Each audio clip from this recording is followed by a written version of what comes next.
Council, acting on complaints from residents, has said there may be no more rock concerts there if the volume isn't kept down. Last night, the noise went above the 98 decibel limit several times, bringing nearly 50 complaints. Other residents, however, have praised the stadium authorities for cutting down the nuisance. Chris Pearson reports on the special efforts being made to keep the fans and the neighbours happy. A peaceful afternoon in the sober North London suburbs is about to be shattered. And if the stadium authorities get this wrong, it may be the last. The fans swarm towards Wembley on the last stage of their pilgrimage to the shrine of the Madonna.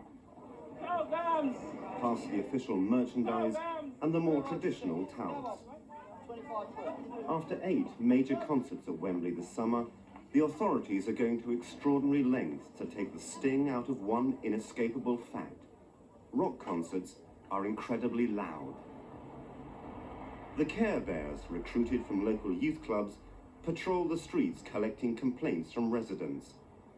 1,200 stickers have gone out, allowing locals to park. Roads are closed to all but residents. And still, one man is taking unusual action. I'm trying to protect the driveway from people blocking it, and also to keep a space for one of the other members of the household when he comes home. Normally, there's nowhere for him to park within 3 miles of it. What about litter? Do you have any problems there? Beer cans, McDonald's wrappers, Kentucky Fried Chicken bits and pieces, people going in the passageway to go to the toilet. They just don't care. People just don't have any idea of what they're doing. And as the time for the concert gets closer and closer, they just tend to dump their cars and abandon them. The police were towing away illegally parked cars with efficiency.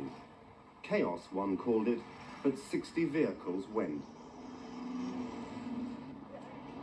People selling unofficial merchandise were being discouraged. But some of those living nearest to the stadium found no cause for complaint. Quite good fun on a summer's night to have a free concert, sit outside with a bottle of wine and enjoy the music. And I have had free Bowie, Genesis and U2, so I can't complain.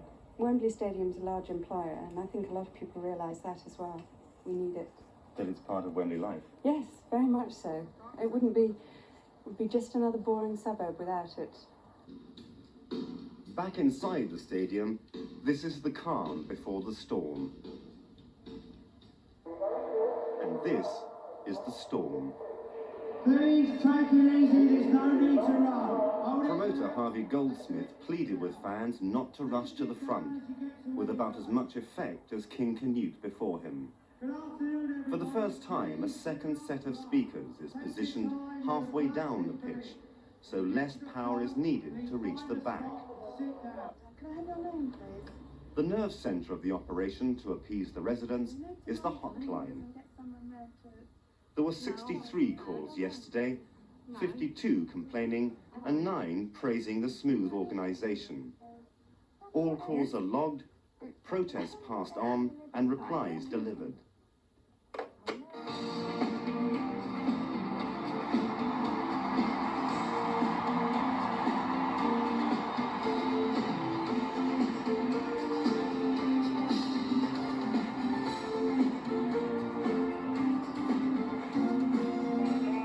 In the stadium control room, they're now losing the battle to keep the volume below the 98 decibel level. Are you saying it's getting worse and they're running out of 100 over?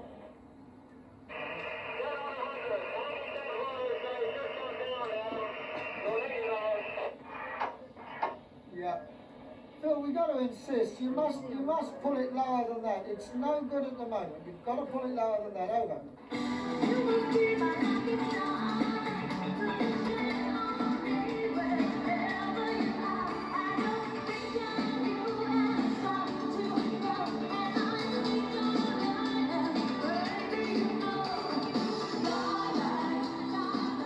You've seen yourself that Madonna's been on stage now about nearly an hour, and she's crept over very slightly once, and you were here, I think, and you witnessed exactly what we did about it.